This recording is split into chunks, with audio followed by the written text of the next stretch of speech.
Hey everybody, this is the second month of doing my monthly album reviews, and I think at this point I'm just going to call them monthly album reviews. It seems easier. We have 15 albums again this month, 3 main ones, 4 that are part of the 3 groups. You know the drill. Let's just jump right in with this album.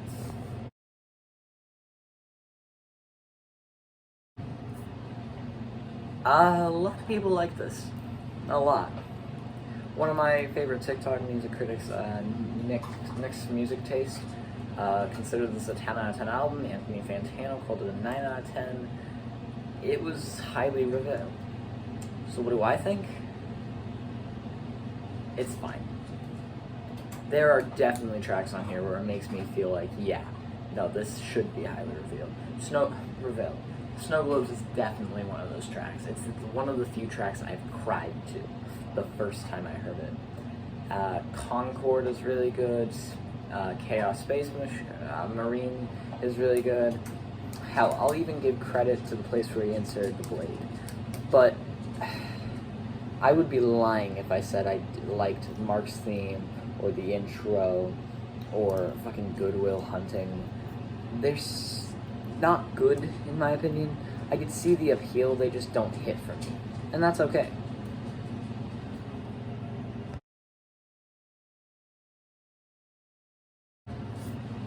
This new Korn album is actually pretty good. Granted, I've only ever listened to 2 other Korn albums, but I like this. It seems good enough. The only tracks I'd really skip are Start the Healing, Penance to Sorrow, Jesus Christ, and Worst is on its own way, or is on its way. Jesus Christ, I can't read. But yeah, this is pretty good.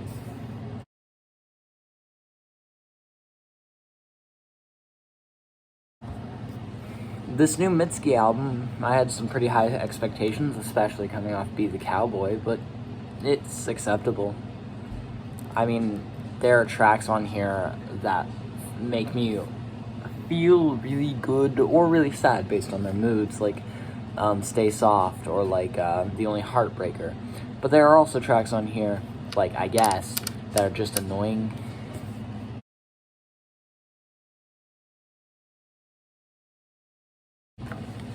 This new Bastille album sounds like if Imagine Dragons wrote a Bastille album, and that's not a compliment.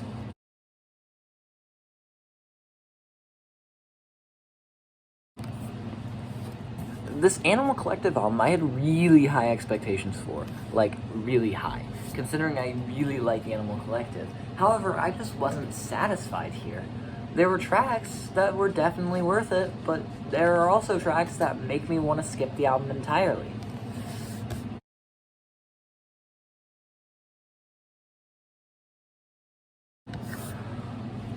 Oliver Tree is back out of retirement with this country album, and it's not bad. I definitely had higher expectations for this, especially with the lead single Cowboys Don't Cry, which was one of the best songs Oliver Tree has released. But there are tracks on here that are really good, like Suitcase Full of Cash or California or The Villain. However, there are also tracks on here that are really bad, like Cigarettes, Balloon Boy, Get Well Soon. They're just... This album is very convoluted. It could have used some cleaning up, it could have used some second takes, it could have used some better lyrics, it could have used some better producing and some better controlling of Oliver Tree. While it's not necessarily as bad, or it's not terrible, but it's definitely not better than Ugly is Beautiful. While I like this direction, I wish Oliver Tree would just tidy it up a bit more.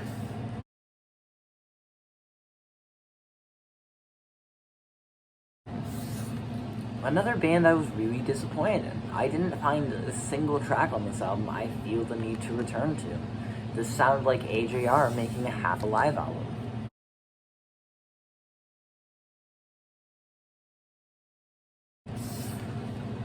Mary J. Blige is an icon, and I'm never going to take that away from her. However, this album is not very good or bad. It's very uninteresting. I prefer hip-hop Mary J. Blige, which does appear on this album, but not enough.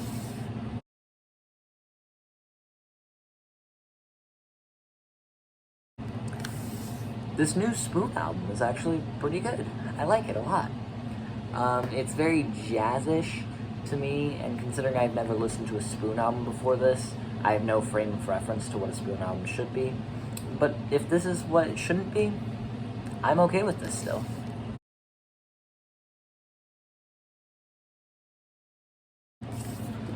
I had more expectations for the Sprudes album. Don't Feed the Pop Monster was really good, and I really enjoyed it. And then there's this album that is just very there. It just doesn't hit at all.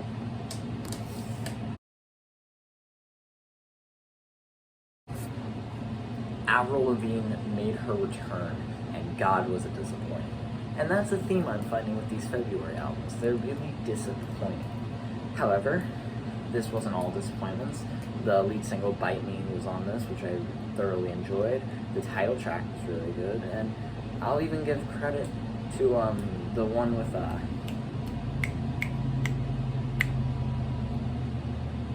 Mark Hoppus. God, I can't remember his name. It's a pretty good song, and I even like Break of a Heartache. It's a fun closer, and it has some solid guitars. But the issue is that Avril Lavigne is trying to act young, and she's not. I'm not saying she needs to go back to what she did on her last album, not at all. I'm perfectly okay with her making pop punk, as noted here with the songs I like. But the songs I didn't like, it was just her trying to tap into this young culture and become a relevant icon again. She can just do it with a snap of her fingers by making a damn good pop punk song and calling it a day.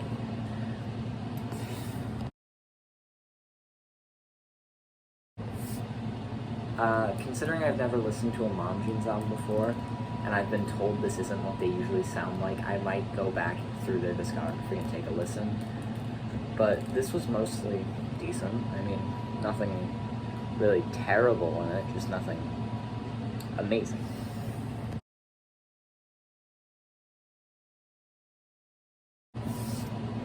Big Crit's fine. I've never been much into Big Crit.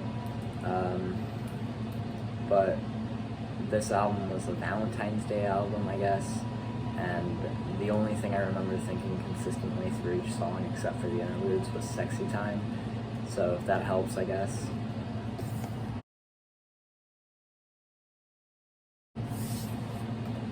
I like this album quite a lot. Beach House is a really good band, and while I don't think this is a perfect album, and while I don't think this is an amazing album, it's certainly great. There's only a couple tracks I'd skip, but everything else is perfectly amazing. And I'd even probably listen to the tracks I'd skip when on a full album listen, just because it helps to the advantage of the entire album when everything is there.